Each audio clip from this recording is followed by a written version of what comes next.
Hi friends, welcome back to my channel. ఎలా ఉన్నారు మీరంతా? నేనైతే చాలా బాగున్నాను. ఈ రోజు సరికొత్త వీడియోతో మరలా మీ ముందుకు వచ్చేసాను. ఈ రోజు ఈ వీడియోలో ఆంధ్ర ఫేమస్ అయినటువంటి చింతపండు రసాన్ని ఇంట్లో ఎలా ప్రిపేర్ చేయాలి అనే విషయాన్ని ఈ వీడియోలో మీతో షేర్ చేస్తున్నా.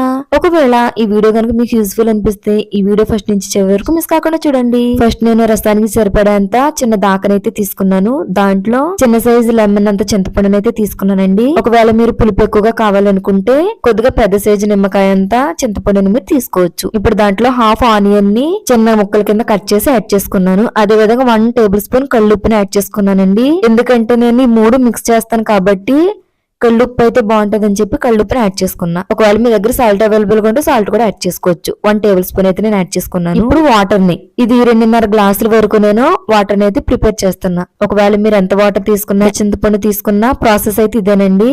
ఇప్పుడు దీంట్లో 1/2 టీ స్పూన్ వరకు పసుపుని, అదే విధంగా 1/2 టీ స్పూన్ వరకు వాము, అదే విధంగా 1/2 టీ స్పూన్ కారము, 2 రెమ్మల కరివేపాకు చీల్చుకుని వేసుకున్నానండి.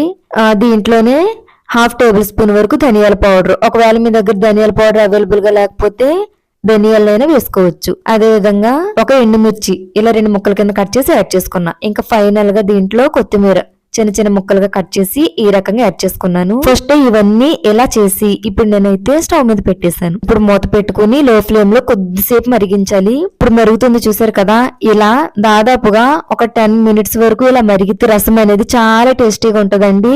రసంలో ఉన్న ఒక స్పెషాలిటీ ఏంటంటే ఎంత మరిగితే అంత టేస్టీగా ఉంటది. సో నేను వేసిన ఇంగ్రీడియంట్స్ అన్ని నాకు పర్ఫెక్ట్ గా సరిపోయాయి కాబట్టి నాకు మరలా ఏది యాడ్ చేసుకోవాలి అనేది అవసరం రాలేదండి. ఒకవేళ మీరు గనక ఇలా ప్రిపేర్ చేసుకోవాలి అంటే మీరు వేసే అంటే మీ ఇంట్లో కారం ఎంత కావాలి, పులుపు ఎంత తీసుకుంటారు, లేకపోతే సాల్ట్ ఎంత కావాలి అని చూసుకుని దాని ప్రకారం గనక ఇదే ప్రాసెస్ ఫాలో అవుతూ మీరు రసాన్ని చేస్తే అద్దరిపోయే స్టైల్లో మీకు ఈ చింతపండు రసం అనేది పర్ఫెక్ట్ గా వస్తుందండి. కావాలంటే ఒకసారి మీరు ట్రై చేయండి. నేనైతే ఇలానే చేస్తాను. వాము వేయడం వల్ల, ధనియాలు వేయడం వల్ల రసం అనేది ఇంకా మరింత టేస్టీగా ఉంటదండి. కావాలంటే ఒకసారి మీరు ట్రై చేయండి.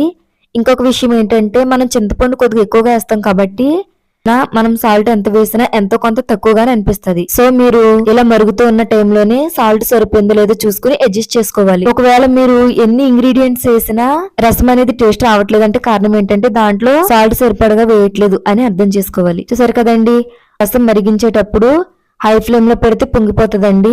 లో ఫ్లేమ్ లో పెడితే రసం అనేది మరుగుతున్నట్టు కూడా తెలియదు. సో లో ఫ్లేమ్ లో కాకుండా హై ఫ్లేమ్ లో కాకుండా మీడియం ఫ్లేమ్ లో అయితే మనం పెట్టుకోవాలి. ఈ రకంగా రసం మరిగిన తర్వాత పక్కన పెట్టుకోవాలండి. ఇప్పుడు తాలింపుకైతే నేను మరొక స్టవ్ మీద ఒక చిన్న మూకుడు తీసుకున్నాను. 1 టేబుల్ స్పూన్ వరకు ఆయిల్ తీసుకుని కచ్చబిచ్చగా నలగొట్టినటువంటి వెల్లుల్లిపాయలు 10 వరకు నేనైతే యాడ్ చేశాను.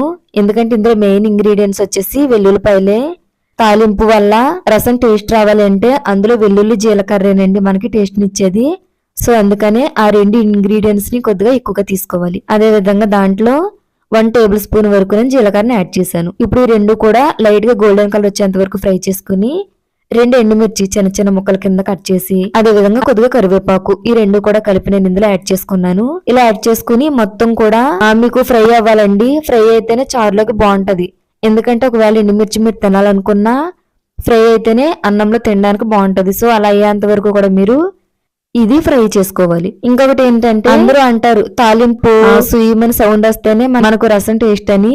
మీకు అలా సౌండ్ రావాలంటే నార్మల్ గా లో ఫ్లేమ్ లో పెట్టి మీరు గనక రసాన్ని ఇందులో పోస్తే అదైతే అలా సౌండ్ రాదండి. అంతా ఫ్రై అయిన తర్వాత ఇంకా దీంట్లో రసాన్ని వేసేస్తాం అన్న టైంలో లైట్ గా హై ఫ్లేమ్ లో పెట్టుకున్నప్పుడు రసం ఇలా తాలింపులో వేయగానే మీకు సౌండ్ వస్తుందండి. సో ఇలా వేసి వెంటనే నేను వీడియోలో చూపిస్తున్నాను కదా ఈ రకంగా రసంలో ఈ తాలింపును వేసిన వెంటనే ఆవిరి అనేది బయట పోకుండా వెంటనే మూత పెట్టేసుకోవాలండి.